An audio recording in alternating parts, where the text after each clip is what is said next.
to the room, got me feeling crazy. Shot my heart, boom, boom. Any other boy would stare, but me, I look away, cause you're making me scared. Trying not to breathe, 1, 2, 3. Assalamualaikum warahmatullahi wabarakatuh. Shalom. Hai, perkenalkan nama saya Wodianini Putri Almira dengan NIM 2023480069.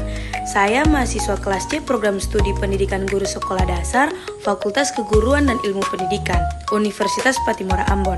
Pada video pembelajaran kali ini, saya akan membahas tentang hakikat belajar dan pembelajaran, prinsip-prinsip belajar, serta teori-teori yang mendasari proses belajar dan pembelajaran.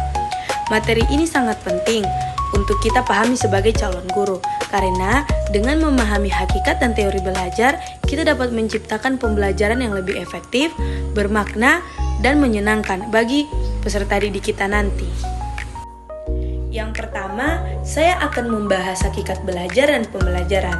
Nah, di sini pengertian belajar adalah proses perubahan perilaku pengetahuan, keterampilan maupun sikap seseorang sebagai hasil dari pengalaman dan interaksi dengan lingkungannya. Belajar tidak hanya berarti menghafal atau menerima informasi, tetapi juga memahami, mengelola, dan menerapkan pengetahuan untuk memecahkan masalah dalam kehidupan. Bahkan, beberapa ahli menjelaskan, pertama, menurut Slameto 2010, belajar merupakan proses usaha yang dilakukan seseorang untuk memperoleh perubahan tingkah laku yang baru secara keseluruhan sebagai hasil dari pengalaman. Dan menurut Gignac 1985, belajar adalah perubahan kemampuan manusia yang relatif permanen, tidak disebabkan oleh proses pertumbuhan. Nah, sekarang pengertian pembelajaran. Pembelajaran adalah suatu proses interaksi antara peserta didik dan pendidik dan sumber belajar dalam suatu lingkungan belajar. Pembelajaran dirancang agar membangun pengetahuan dan keterampilan, bukan hanya menerima informasi dari guru. Nah, yang berikutnya ada prinsip-prinsip belajar. Prinsip belajar merupakan pedoman yang harus diperhatikan agar proses belajar berlangsung efektif dan bermakna. Beberapa prinsip yang penting antara lain: pertama, belajar adalah proses aktif. Peserta didik harus terlibat secara fisik dan mental. Yang kedua, belajar membutuhkan motivasi. Tanpa dorongan dari dalam diri, hasil belajar tidak akan maksimal.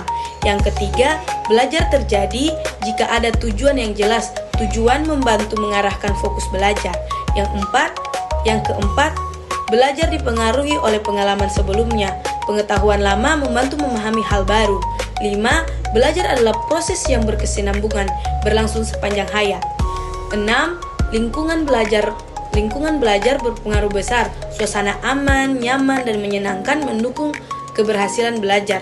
Yang ketujuh, belajar bersifat individual sekaligus sosial. Setiap individu memiliki cara belajar berbeda, tetapi juga belajar dari interaksi sosial.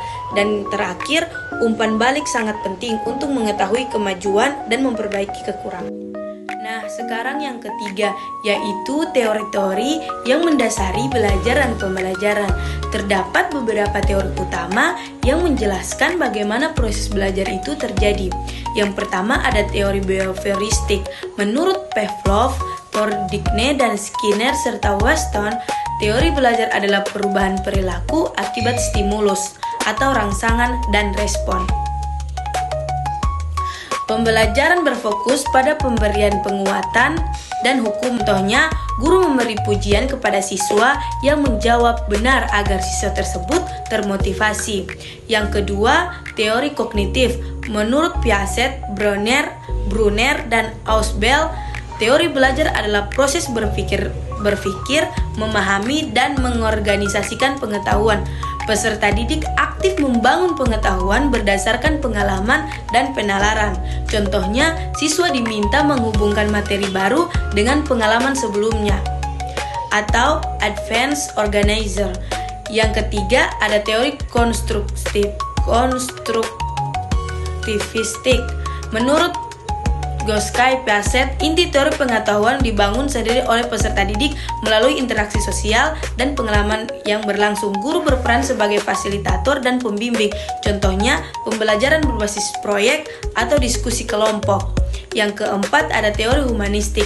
Menurut Karl Maslow, teori belajar harus memperhatikan kebutuhan dan potensi berpotensi manusia secara menyeluruh. Tujuannya mengembangkan pribadi peserta didik agar utuh, bukan hanya dari aspek akademik. Contohnya, guru menciptakan suasana kelas yang mendukung kepercayaan diri dan penghargaan bagi siswa. Dari pembahasan yang telah dijelaskan, dapat disimpulkan bahwa belajar dan pembelajaran merupakan dua hal yang saling berkaitan dan tidak dapat dipisahkan. Belajar merupakan proses perubahan perilaku, pengetahuan, dan keterampilan seseorang melalui pengalaman dan interaksi dengan lingkungannya. Sedangkan pembelajaran adalah proses yang dirancang oleh pendidik untuk membantu peserta didik agar mampu belajar secara efektif, agar proses belajar berjalan dengan baik. Prinsip-prinsip belajar seperti motivasi, keterlibatan aktif, serta pengalaman dan umpan balik harus diterapkan. Selain itu, teori-teori belajar seperti behavioristik, kognitif, dan lain-lain memberikan dasar ilmiah bagi guru dalam merancang kegiatan pembelajaran yang bermakna, menyenangkan, dan berpusat pada peserta didik. Demikianlah pemaparan materi yang mengenai hakikat dari belajar dan pembelajaran, prinsip-prinsip belajar, serta teori-teori yang mendasarinya. Semoga penjelasan ini dapat menambah wawasan kita semua tentang pentingnya memahami bagaimana proses belajar yang terjadi dan bagaimana guru dapat mengelolanya secara optimal. Akhir kata, marilah kita jadikan proses belajar bukan sekedar kewajiban, tetapi sebagai kebutuhan dan kebahagiaan dalam mencari ilmu. Terima kasih atas perhatian dan kerjasamanya. Wassalamualaikum warahmatullahi wabarakatuh.